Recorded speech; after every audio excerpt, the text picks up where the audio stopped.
श्रीमद् भागवत पहला सकंद छठा अध्याय सप्ताह यज्ञ की विधि। श्री सनकादि जी मुनि जी कहते हैं, नारद जी, अब हम आपको सप्ताह श्रवण विधि बतलाते हैं। यह विधि प्राय लोगों की सहायता और धन से साध्य कही गई है। पहले तो यत्नपूर्वक ज्योतिष को बुलाकर मुहूर्त पूछना चाहिए तथा विवाह के लिए जिस प्रकार धन का प्रबंध किया जाता है उस प्रकार ही धन की व्यवस्था इसके लिए करनी चाहिए। कथा आरंभ करने में भाद्रपद, आशोज, कार्तिक मास, आषाढ़ और श्रावण ये 6 महीने श्रोताओं के लिए मोक्ष की प्राप्ति के कारण है।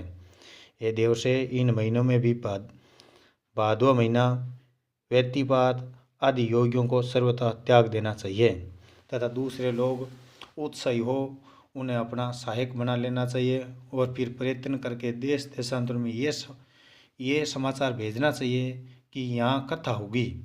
सब लोगों को सह परिवार पधारना चाहिए। स्त्री और शूद्र आदि को भागवत कथा एवं सह कीर्तन दूर पड़े गए हैं उनको भी सूचना हो जाए,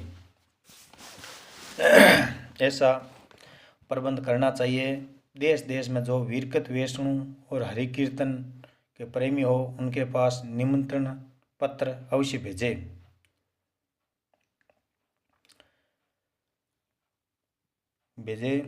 उसे लिखने की विधि इस प्रकार बताई गई है। महानुभाव, यहाँ 7 दिन तक सत्पुरुषों का बड़ा दुर्लभ समागम रहेगा। अपूर्य रसमयी श्रीमद् भागवत की कथा होगी। आप लोग भगवंत रस के रसिक है। अंत श्रीमद् भागवत अमृत का पान करने के लिए प्रेम पूर्वक शीघ्र ही पधारने की कृपा करें। यदि आपको विशेष अवकाश नहीं हो तो 1 दिन के लिए तो अवश्य ही कृपा करनी चाहिए, क्योंकि यहाँ का तो एक क्षण भी अत्यंत दुर्लभ है। इस प्रकार विनयपूर्वक उन्हें निमंत्रण करके और जो लोग आए उनके लिए यथोचित निवास स्थान का प्रबंध करें। कथा का श्रवण कीर्तन किसी तीर्थ में, वन में अथवा अपने घर में अच्छा माना गया है। जहाँ लंबा चौड़ा मैदान हो वहीं कथा स्थल रखना चाहिए। भूमि का शोधन, मार्जन, लेपन करके रंग बिरंगी धातुओं से चौक पूरे घर की सारी सामग्री उठाकर एक कोने में रख दे और 5 दिन पहले ही प्रयत्न पूर्वक बहुत से बिछोने की वस्त्र एकत्रित कर ले तथा केले के खंभों से सुबोधित एक ऊंचा मंडप तैयार करवाए। उसे सब और फल, पुष्प, पत्र, सदुओं से अलंकृत करे तथा चारों ओर झड़ियाँ लगाकर तरह तरह के सामानों से सजा दे। उस मंडप में कुछ ऊंचाई पर 7 विशाल लोकों की कल्पना करे। उनमें वीरकृत ब्राह्मणों को बुला कर बैठाए। आगे की ओर उनके लिए वहाँ यथोचित आसन तैयार रखे। इनके पीछे वक्ता के लिए भी एक दिव्य सिंहासन का प्रबंध करे। यदि वक्ता मुख उत्तर की ओर रहे तो श्रोता पूर्व विमुख होकर बैठे। यदि वक्ता पूर्व विमुख रहे तो श्रोताओं को उत्तर की ओर मुख करके बैठाना चाहिए अथवा वक्ता और श्रोताओं का पूर्व मुख होकर बैठना चाहिए। देश काल आदि को जानने वाले महानुभावों ने श्रोताओं के लिए ऐसा ही नियम बताया है। जो वेद शास्त्र की स्पष्ट व्याख्या करने में समर्थ हो, तरह तरह के दृष्टता दे सकता हो तथा विवेकी और अत्यंत निष्पक्ष हो, जैसे वीरकत और विष्णु भगत ब्राह्मणों को वक्ता बनाना चाहिए। श्रीमद् भागवत के प्रवचन में ऐसे लोगों को नियुक्त नहीं करना चाहिए जो पंडित होने पर भी अनेक धर्मों के चक्कर में पड़े हुए हैं। स्त्री वेश्या लपट पाखंड के प्रचार हो। वक्ता के पास ही उसकी सहायता के लिए एक वैसा ही विधान और स्थापित करना चाहिए। वह भी सब प्रकार के संशयों की निवृत्ति करने में समर्थ हो और लोगों को समझाने में कुशल हो।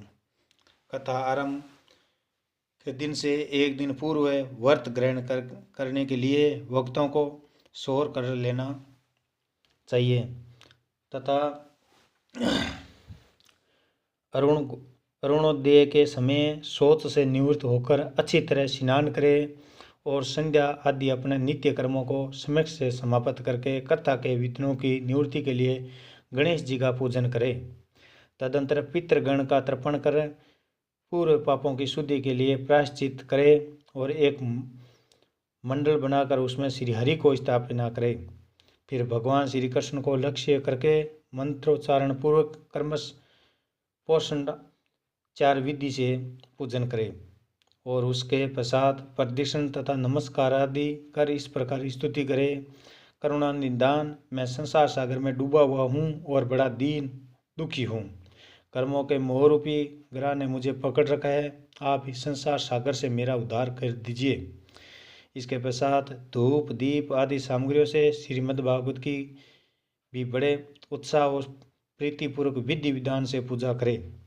फिर पुस्तक के आगे नारियल रखकर नमस्कार करे और प्रसन्नचित इस प्रकार स्तुति करे, श्रीमद् भागवत के रूप में आप साक्षात श्री कृष्णचंद्र ही विराजमान है। हे नाथ, मैंने भवसागर से छुटकारा पाने के लिए आपकी शरण ली है।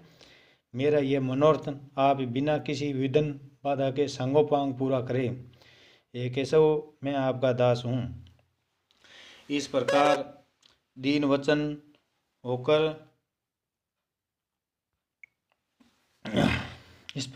वचन कहकर फिर वक्ता का पूजन करें, उसे सुंदर वस्त्राभूषण से विभूषित करे और फिर पूजा के पश्चात उसकी इस प्रकार स्तुति करे।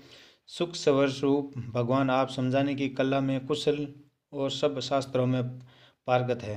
कृपया इस कथा को प्रकाशित करके मेरा ज्ञान दूर करे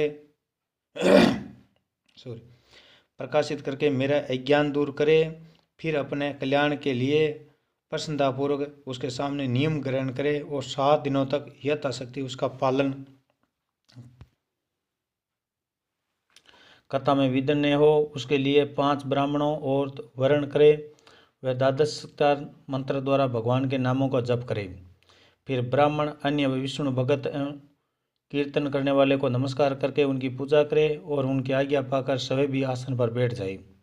जो पुरुष लोक संपत्ति धन घर और पुत्र आदि की चिंता छोड़कर शुद्ध चीज से केवल कथा में ही ध्यान रखता है, उसे इसके श्रवण का उत्तम फल मिलता है। बुद्धिमान वक्ताओं को चाहिए कि सूर्योदय से कथा आरंभ करके 3:30 पहर तक मध्य स्वर से अच्छी तरह कथा बांधे। दोपहर के समय 2 घड़ी तक कथा बंद रखे। उस समय कथा के प्रसंग के अनुसार वैष्णवों को भगवान के गुणों का कीर्तन करना चाहिए। व्यर्थ बातें नहीं करनी चाहिए। कथा के समय मलमूत्र के व्यय को काबू में रखने के लिए अल्पाहार सुखकारी होता है, इसलिए श्रोताओं केवल एक ही समय हविष्यान भोजन करें। यदि शक्ति हो तो 7 दिन निराकार रहकर कथा सुने अथवा केवल घी या दूध पीकर सुखपूर्वक श्रवण करें अथवा फलाहार या एक समय ही भोजन करें। जिसे ऐसा नियम सुबुद्धि से सध सके उसी को कथा श्रवण के लिए ग्रहण करे। मैं तो उपवासी की अपेक्षा भोजन करना अच्छा समझता हूँ। यदि वह कथा श्रवण में सहायक हो, यदि उपवास से श्रवण में बाधा पहुँचती हो तो वह किसी काम का नहीं होता। हे नारद जी, नियम से साप्ताहिक सुनने वाले पुरुषों के नियम सुनिए। विष्णु भक्तों की दीक्षा से रहित पुरुष कथा श्रवण का अधिकारी नहीं है। जो पुरुष नियम से कथा सुने उसे ब्रह्मचारी से रहना, भूमि पर सोना, नित्य प्रति कथा समाप्त होने पर पत्तल में भोजन करना चाहिए। दाल मधु तेल गृहस्थ अन्न बहुदूषित पदार्थ और बासी अन्न इनका उसे सर्वदा त्याग करना चाहिए। काम क्रोध मद मान मत्स्य लोभ दम मोह और देश को तो अपने पास भी नहीं भटकने देना चाहिए। वेद वैष्णव ब्राह्मण गुरु गो सेवतक तथा स्त्री राजा महापुरुषों की निंदा से भी बचे। नियम से कथा सुनने वाले पुरुषों को राज संवला स्त्री अत्यंत मलेच्छन पतित गायत्रीहीन द्विज ब्राह्मणों से देश करने वाला तथा वेदों को न मानने वाले पुरुषों को बात नहीं करनी चाहिए। सर्वदा सत्य सोच दया मौन सरलता विनय और उदारता का बर्ताव करना चाहिए। धनहीन रोगी, किसी अन्य रोग से पीड़ित, भाग्यहीन, पापी, पुत्रहीन और मुमुक्ष भी यह कथा श्रवण करे। जिस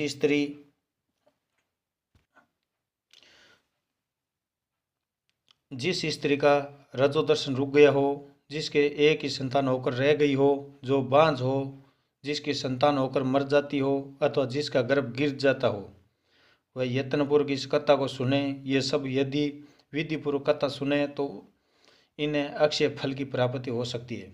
ये अत्यंत दिव्य कथा करोड़ों यज्ञों का फल देने वाली है। इस प्रकार इस व्रत की विधियों का पालन करे, फिर उदापान करे।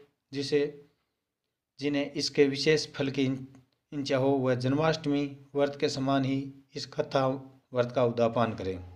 किंतु जो भगवान के अकिंचन भगत है उनके लिए उदापान का कोई आग्रह नहीं है। वह श्रवण से ही पवित्र हो, क्योंकि वह निष्काम भागवंत है।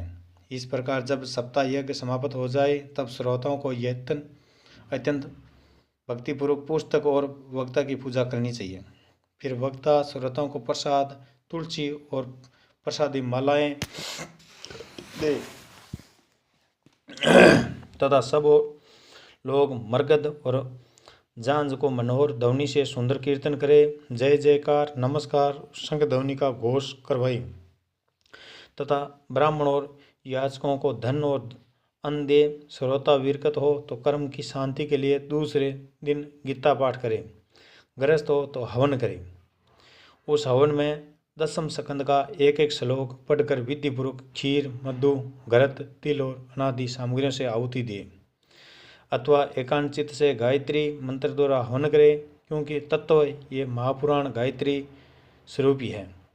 होम करने की शक्ति न हो तो उसका फल प्राप्त करने के लिए ब्राह्मणों को हवन सामग्री दान करें तथा नाना प्रकार की त्रुटियों को दूर करने के लिए विधि में फिर जो न्यूनाधिकता रह गई हो तो उसके दोषों की शांति के लिए विष्णु शस्त्र नाम का पाठ करें। उसे कभी कर्म सफल हो सकते हैं। उसे सभी कर्म सफल हो सकते हैं, क्योंकि कोई भी कर्म इसे बढ़कर नहीं है। फिर 12 ब्राह्मणों को खीर और मधु आदि उत्तम पदार्थ खिलवाए तथा व्रत की पूर्ति के लिए गो और श्रवण का दान करें। सामर्थ्य हो तो 3 तोले सोने का एक सिंहासन बनवाए, उस पर सुंदर अक्षरों में लिखी हुई श्रीमद् भागवत की पोथी रखकर उसकी आवाहनादि विधि उपचारों से पूजा करे और फिर जितेंद्रिय आचार्य को उसका वस्त्र आभूषण एवं गणादि से पूजन कर दक्षिणा के सहित संपन्न कर दे। यूं करने से वह बुद्धिमान दाता जन्म मरण के बंधनों से मुक्त हो जाता है। यह सप्ताह पारायण की विधि सब पापों को निवृत्ति करने वाली है। इसका इस प्रकार ठीक पालन करने से यह मंगलमयी भागवत पुराण अभीष्ट फल प्रदान करता है तथा अर्थ, धर्म, काम, मोक्ष चारों की प्राप्ति साधन हो जाता है। इसमें कोई शंका नहीं है। सनाकांदी मुनि जी कहते हैं, नारद जी, इस प्रकार तुम्हें यह सप्ताह श्रवण की विधि हमने पूरी तुम्हें सुना दी। अब और क्या सुनना चाहते हो? इस श्रीमद् भागवत से भोग और मोक्ष दोनों ही हाथ लग जाते हैं। सूजी महाराज कहते हैं, सोनगंज जी, यूं कहकर महामुनि सनाकांदी मुनि ने 1 सप्ताह तक विधिपूर्वक इस सर्व पापनाशनी, परम पवित्र तथा भोग और मोक्ष प्रदान करने वाली भागवत कथा प्रवचन किया। सब प्राणियों ने नियम पूर्वक इसे श्रवण किया। इसके पश्चात उन्होंने विधिपूर्वक भगवान पुरुषोत्तम की स्तुति की।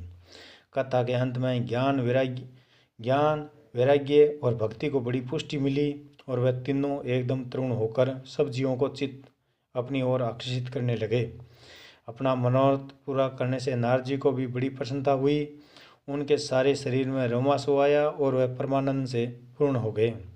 इस प्रकार कथा श्रवण कर भगवान के प्यारे नारद जी हाथ जोड़कर प्रेम गदगद वाणी से सनाकांदी से कहने लगे। नारद जी ने कहा, मैं धन्य हूँ, आप लोगों ने करुणा करके मुझे बड़ा ही अनुग्रहित किया है। आज मुझे सर्व पापहारी भगवान श्री हरि की प्राप्ति हो गई है।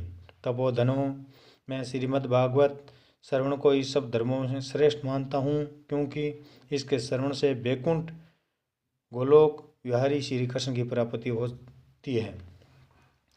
सूजी महाराज कहते हैं, सोनकन जी, वे सुनो श्रेष्ठ नारजी यूं कह ही रहे थे कि वहाँ घूमते फिरते योगेश्वर श्री सुखदेव जी महाराज आ गए। कथा समाप्त होते ही व्यास नंदन श्री सुखदेव जी वहाँ पधारे। 16 वर्ष की सी आयु आत्मलाभ से पूर्ण ज्ञान रूपी महासागर का हर्षवर्धन करने के लिए चंद्रमा के समान व प्रेम से धीरे धीरे श्रीमद् भागवत का पाठ कर रहे थे। परम तेजस्वी श्री सुखदेव जी को देखकर सारे सभासद झटपट खड़े हो गए और उन्हें एक ऊंचे आसन पर बैठाया। फिर देवर्षि नारद जी ने उनका प्रेम पूर्वक पूजन किया। उन्होंने सुखपूर्वक बैठकर कहा, आप लोग मेरी निर्मल वाणी सुनिए। श्री सुखदेव जी बोले, रसिक एवं भावुक जन, ये श्रीमद् भागवत वेद रूप कल्प वर्ष का परिवगत फल है। श्री सुखदेव रूप सुख के मुख का संयोग होने से अमृत रस से परिपूर्ण है। ये रस ही रस है, इसमें न छिलका है न गुठली है। यह इसी लोक में सुलभ है। जब तक शरीर में चेतना रहे तब तक आप लोग बार बार इसका पान करें। महामुनि व्यास देव ने श्रीमद् भागवत महापुराण की रचना की है। इसमें कोई निष्कपट निष्काम परम धर्म का निपुण है। इसमें शुद्ध अंतरकरण सत्पुरुषों के जानने योग्य कल्याणकारी वास्तविक वस्तु का वर्णन है, जिसे तीनों तापों की शांति होती है। इसका आश्रय लेने पर दूसरे शास्त्र अथवा साधन की आवश्यकता नहीं रहती। जब कभी पुण्यात्मा पुरुष इसके श्रवण की इच्छा करते हैं तभी ईश्वर अवलंबन उनके हृदय में अवरुद्ध हो जाता है। यह भागवत पुराणों का तिलक है, वैष्णवों का धन है। इसमें परमहंसों के प्राय विशुद्ध ज्ञान का ही वर्णन किया गया है तथा ज्ञान और वैराग्य भक्ति के सहित निवृत्ति मार्ग को प्रकाशित किया गया है। जो पुरुष भक्तिपूर्वक इसके श्रवण पठन और मनन में तत्पर रहता है वह मुक्त हो जाता है। ये रस सर्वलोक के सत्यलोक कैलाश और वैकुंठ में भी नहीं है। इसलिए भाग्यवान श्रोताओं, तुम इसका खूब पान करो, इसे कभी मत छोड़ो, इसको मत छोड़ो।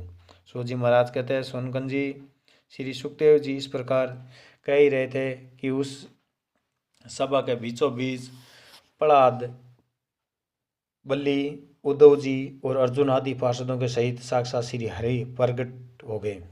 तब देवर्षि नारद ने भगवान और उनके भक्तों की यथोचित पूजा की। भगवान को प्रसन्न देखकर देवर्षि ने उन्हें एक विशाल सिंहासन पर बैठाया और सब लोग उनके सामने सहकीर्तन करने लगे। उस सहकीर्तन को देखने के लिए श्री पार्वती जी के सहित महादेव जी और ब्रह्मा जी भी आए। कीर्तन आरंभ हुआ। प्रहलाद जी तो चंचल गति फुर्तीले होने के कारण करताल बजाने लगे। उद्धव जी ने झांझे उठा ली। देवर्षि नारद वीणा की ध्वनि करने लगे। सवर विज्ञान, ज्ञान, विद्या व कुशल होने के कारण अर्जुन राग अलपाने लगे। इंद्र ने मरगद बाजा बजाना आरंभ किया। सनाकांदी बीच बीच में जय घोष करने लगे। इन सब के आगे श्री सुखदेव जी महाराज तरह तरह की सरस अंगभंगी करके भाव बताने लगे। इन सब के बीच में परम तेजस्वी भक्ति, ज्ञान और वैराग्य नटों के समान नाचने लगे। ऐसा अलौकिक कीर्तन देखकर भगवान प्रसन्न हो गए और इस प्रकार कहने लगे, मैं तुम्हारी इस कथा और कीर्तन से बहुत प्रसन्न हूँ। तुम्हारे भक्ति भाव से इस समय मुझे अपने वश में कर लिया गया है। तुम लोग मुझसे वर मांग लो। भगवान के यह वचन सुनकर सब लोग बड़े प्रसन्न हुए। परमानंद चित्त से भगवान से कहने लगे, हे भगवान, हमारी यह अभिलाषा है कि भविष्य में कहीं भी सप्ताह कथा हो, वहाँ आप इन पार्षदों के सहित अवश्य पधारे। हमारा ये मनोरथ पूर्ण कर दीजिए। भगवान ने कहा, तथास्तु कहकर अंतर्ध्यान हो गए। इसके पश्चात नारद जी भगवान तथा उनके पार्षदों के चरणों को लक्ष्य करके प्रणाम किया और फिर श्री सुखदेव जी महाराज आदि तब स्त्रियों को यूं नमस्कार किया। कथामृत का पान करने से सब लोगों को बड़ा ही आनंद हुआ। उनका सारा मोह नष्ट हो गया। फिर वह सब लोग अपने अपने स्थानों को चले गए। उस समय श्री सुखदेव जी ने भक्ति को उसके पुत्रों सहित अपने शास्त्रों में स्थापित कर दिया। इससे वह भागवत का सेवन करने से श्री हरि वैष्णव के हृदय में आ विराजे। जो लोग दरिद्रता के दुख जवर की ज्वाला से दग्ध हो रहे हैं, जिन्हें माया पिशाच ने रौंद डाला है तथा संसार समुद्र में डूब रहे हैं, उनका कल्याण करने के लिए श्रीमद् भागवत सियानंद कर रहा है। सोनकन जी ने पूछा, सूजी महाराज, हे सुखदेव जी ने राजा परीक्षित को, गोकुंड जी ने धुंधुकारी को और सनाकांदी ने नारद जी को किस किस समय यह कथा सुनाई था, मेरा ये शंका दूर कर दीजिए। सूजी महाराज ने कहा, भगवान श्री कृष्ण के सौधाम गमन के बाद कलयुग के 30 वर्ष से कुछ अधिक बीत जाने पर भाद्र मास की शुक्ला नवमी को श्री सुखदेव जी ने कथा आरंभ की थी। राजा परीक्षित के कथा सुनने के बाद कलयुग के 200 वर्ष बीत जाने पर आषाढ़ मास की शुक्ला नवमी को गोकुंड जी ने यह कथा सुनाई थी। इसके पीछे कलयुग के 30 वर्ष और निकल जाने पर कार्तिक शुक्ला नवमी से सनाकांदी ने कथा आरंभ की थी। निष्पाप सोनकन जी, आपने जो कुछ पूछा था उसका उत्तर मैंने आपको दे दिया है। इस कलयुग में भागवत की कथा बहुरों की रामबाण औषध है। संत जन, आप लोग आदरपूर्वक इस कथा अमृत का पान कीजिए।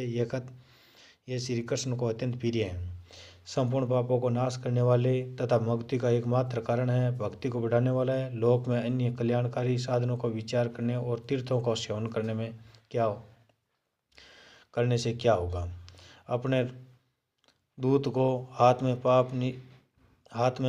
पास लिए देखकर यमराज उसके कान में कहते हैं, देखो, जो भगवान की कथा वार्ता में मत हो रहे हो उनसे दूर रहना। मैं औरों को दंड देने की शक्ति रखता हूँ, विष्णु भगवान को नहीं। इस संसार सागर में विषय रूप विष की आसक्ति कारण व्याकुल बुद्धिमान पुरुष अपने कल्याण के उद्देश्य से आधे क्षण के लिए भी इस सुख कथा का अनुपम सुधा का पान करो। प्यारे भाइयों, निदित कथा से युक्त कुपथ में वर्ती क्यों भटक रहे हो।